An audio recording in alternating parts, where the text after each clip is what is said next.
শুভ দুপুর বন্ধুরা। আজ আমি আবার চলে এলাম তোমাদের কাছে আমার দুপুরের মেনু নিয়ে। আজ আমি কি রান্না করেছি তোমাদের সাথে শেয়ার করবো, তোমরা আমার সাথে থাকবে। কিন্তু দেখো আমি কি রান্না করেছি। গরম ধোঁয়াটা ভাত, সাথে আছে মুসুরির ডাল, টমেটো ধনেপাতা দিয়ে, আর আছে কাঁঠালের ডাঁটার চচ্চড়ি, কাঁঠালের বিচি চিংড়ি মাছ দিয়ে চচ্চড়ি করেছি।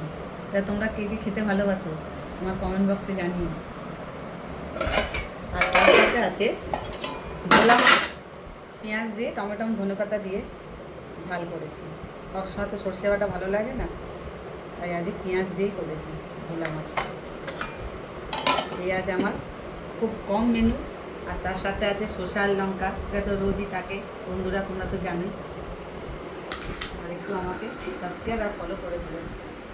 যদি সাবস্ক্রাইব করো তাহলে আমি একটু উৎসাহ হই, নতুন নতুন ভিডিও তোমাদের আরও দিতে পারবো।